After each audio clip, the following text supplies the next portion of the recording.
Hello friends, home ഡയറീസിൻ്റെ പുതിയൊരു വീഡിയോയിലേക്ക് എല്ലാവർക്കും സ്വാഗതം. ഇന്ന് നമ്മൾ തയ്യാറാക്കാൻ പോകുന്നത് വളരെ എളുപ്പത്തിൽ ഉണ്ടാക്കാൻ പറ്റുന്ന ഒരു വെജിറ്റബിൾ പുലാവാണ്.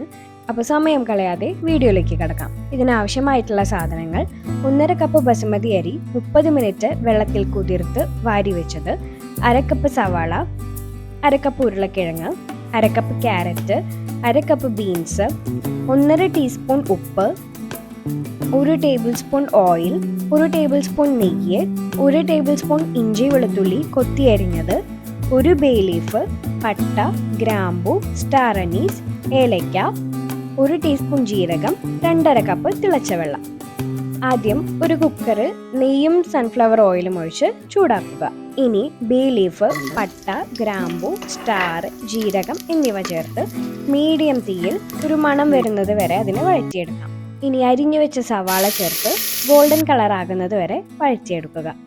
അതിലേക്ക് ഇഞ്ചി വെളുത്തുള്ളിയും പച്ചമുളകും ചേർത്ത് 1 മിനിറ്റ് കൂടെ വഴറ്റിയെടുക്കാം.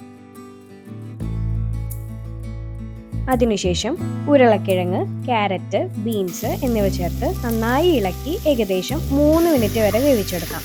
ഇനി കുതിർത്ത് വാരി വെച്ച ബസുമതി അരി ചേർത്ത് ലോ ഫ്ലെയിമിൽ 1 തൊട്ട് 2 മിനിറ്റ് വരെ വളരെ പതുക്കെ ഇളക്കി കൊടുക്കാം. അതിനുശേഷം 2.5 കപ്പ് തിളച്ച വെള്ളവും ആവശ്യത്തിന് ഉപ്പും ചേർക്കുക. വെള്ളം തിളച്ചാൽ കുക്കർ അടച്ച് 1 വിസിൽ വരുന്നത് വരെ വേവിച്ചെടുക്കാം.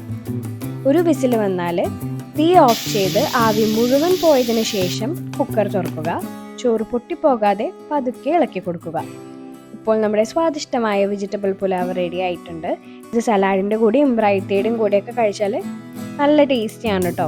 തിരക്കുള്ള ദിവസങ്ങളിൽ പ്രത്യേക കറിയൊന്നും തയ്യാറാക്കാതെ ഇത് മാത്രം ഉണ്ടാക്കിയാലും നല്ലൊരു മീലായിരിക്കും. ഈ റെസിപ്പി എല്ലാവരും ഒന്ന് ട്രൈ ചെയ്ത് നോക്കുക. ഇഷ്ടമായാൽ വീഡിയോ ലൈക്ക് ചെയ്യാനും ഹോം ഡയറീസ് ചാനൽ ഇതുവരെ സബ്സ്ക്രൈബ് ചെയ്തിട്ടില്ലെങ്കിൽ സബ്സ്ക്രൈബ് ചെയ്യാനും ബെല്ലൈക്കൺ അമർത്താനും മറക്കല്ലേ. അടുത്തൊരു രുചികരമായ വീഡിയോവുമായി വീണ്ടും കാണാം. അതുവരെ ബൈ ബൈ.